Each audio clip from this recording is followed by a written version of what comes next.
Hello, my name is Hope Roush, and I'm the Communications Specialist at Ohio Valley Bank. I'd like to welcome you to the OVB Virtual Classroom. This is an interactive space where parents and kids can learn fun financial lessons.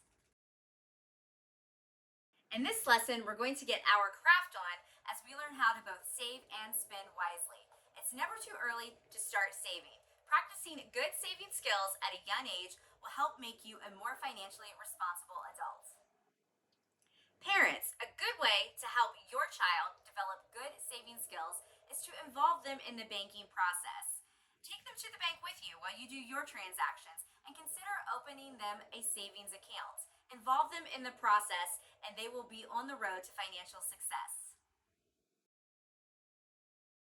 An activity that makes saving even more exciting is with our fun Create Your Own Piggy Bank craft. And thankfully, you can do this activity with many items that you probably already have at home. For a base, I suggest using something like a mason jar or even a shoebox.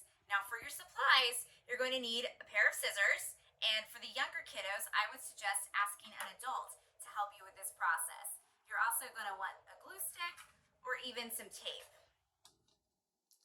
And you might want some construction paper as well to make it pretty, markers, and maybe even some pipe cleaners. And if you are feeling particularly fancy and your parents say it's okay, maybe even throw a little glitter on there as well. Saving is awesome, that we know. While you guys are working on that piggy bank project, let's quickly go over some tips to save wisely.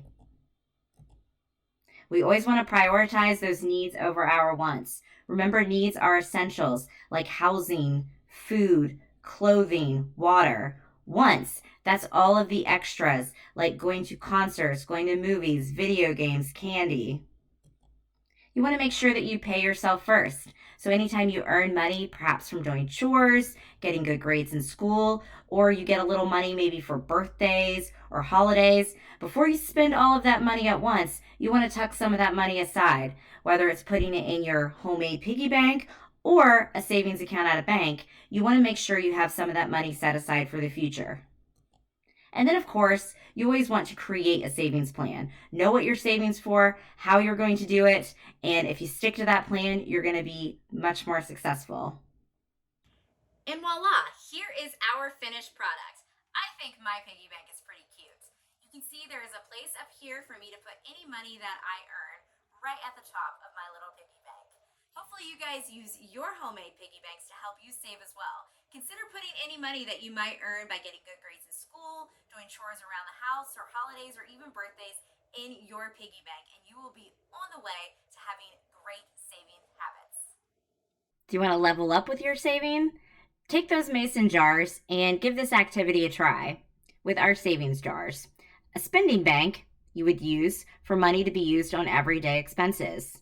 A savings bank for money to be used on larger items. So again, those future expenses. An investing bank for money that will be used when you are quite a bit older. And then a giving bank for gifts and donations to help others in your community. Thank you for stopping by the OVB Virtual Classroom. I encourage you to explore this space for more fun, interactive financial activities.